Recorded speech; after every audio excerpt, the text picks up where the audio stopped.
This drains your brain, the hidden cost of digital overload.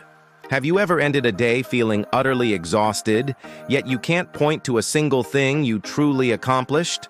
You feel a strange hollowness, a mental fog that blurs your thoughts and saps your will.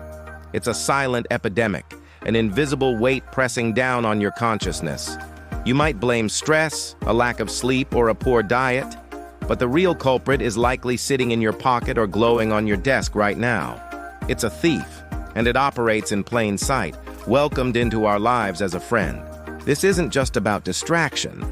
It's a fundamental rewiring of your brain, a slow and methodical draining of your most precious resources, your focus, your memory, and your very sense of self. We've been sold a dream of infinite connection and information, but we were never told the price. The price is your mind. In this journey, we will unmask this silent thief and expose the insidious ways it has built a prison around your consciousness, a prison with invisible bars that you unknowingly help to fortify with every single scroll click and notification. The truth is raw and uncomfortable, but understanding the cage is the first step to finding the key. The mechanism of your enslavement is a molecule you know by name, but not by nature: dopamine. Marketers and tech giants have sold you the lie that it's the pleasure molecule, but that's a dangerous oversimplification. Dopamine isn't about pleasure. It's about anticipation. It's the neurochemical of seeking, of wanting, of craving more. Every notification, every endless scroll on a social media feed, every brightly colored icon is a carefully engineered trigger for this primal seeking loop. It's a digital slot machine that never pays out in fulfillment, only in the desire for another pull of the lever. Your brain, designed for a world of scarcity and delayed gratification, is being relentlessly bombarded by a fire hose of instant, trivial rewards. This creates a state of perpetual neurological hunger. You're not addicted to your phone.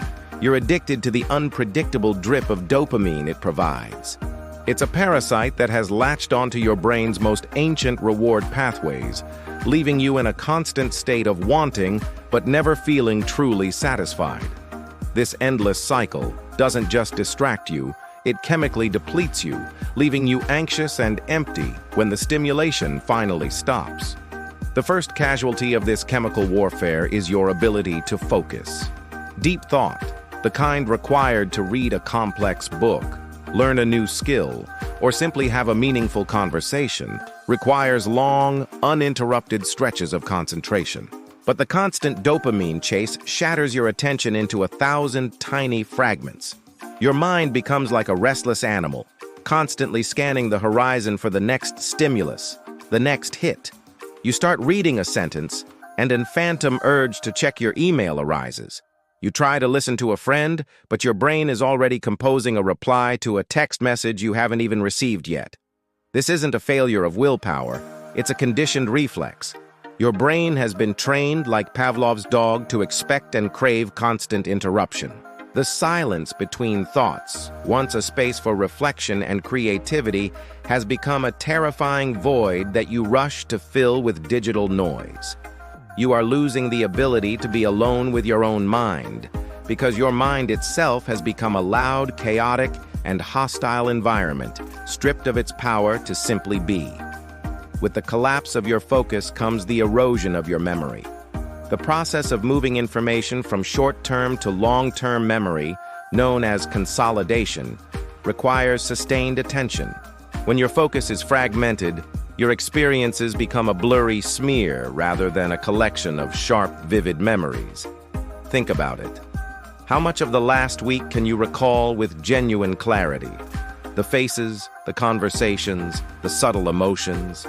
We outsource our memory to our devices. Phone numbers, birthdays, directions, even our own past thoughts stored in a cloud. This seems like a convenience, but it is a form of self-inflicted cognitive atrophy. We are intentionally weakening our own neural pathways, allowing our innate ability to remember and to weave the tapestry of our own life story to decay.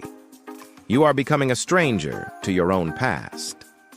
The shocking twist isn't just that we're forgetting more. It's that we are losing the very skill of remembering. turning the rich, internal narrative of our lives into a shallow, searchable database owned by a corporation. The damage goes deeper than just cognition. It seeps into the very core of your emotional well-being. This digital overload is rewiring your nervous system for a state of perpetual low-grade anxiety. You know the feeling, the phantom buzz in your pocket, the irrational panic when you're disconnected, the compulsive need to refresh, to check, to know. This is your fight or flight response being constantly triggered by non-threatening stimuli. Your body is living in a state of emergency that never ends. The fear of missing out, FOMO, is not a social quirk.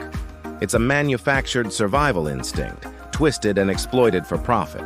This constant hypervigilance exhausts your adrenal system and floods your body with stress hormones like cortisol, which over time is physically toxic. You are being pushed into a state of chronic unease, where peace feels foreign and tranquility feels threatening. The silence is no longer golden, it's deafening, because it forces you to confront the anxiety that the digital noise was so effectively masking. Perhaps the most tragic victim of this digital onslaught is something we've been taught to despise: boredom. We flee from it at all costs, filling every single unoccupied moment with a podcast, a video, a stream of content. But we've made a terrible mistake. Boredom is not an enemy. It is the fertile ground of the human mind. It is in those moments of apparent nothingness that our brains perform their most profound work.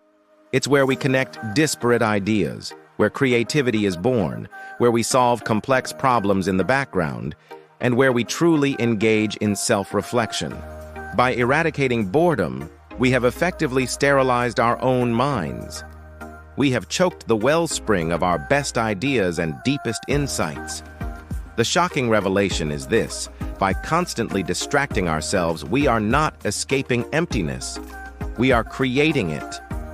We have traded the potential for profound discovery for the certainty of trivial diversion, sacrificing our inner world for a shallow, externally provided script that is not our own. And what of the great promise, the grand illusion, that this is all worth it because it connects us? This is the most painful truth of all. The digital world has sold us a cheap facsimile of human connection. It has replaced presence with performance, vulnerability with curated profiles, and deep, empathetic listening with likes and fleeting comments. We collect friends like trophies, but have forgotten how to be a friend. We are more connected than ever, and yet studies show we are lonelier than ever. The reason is simple.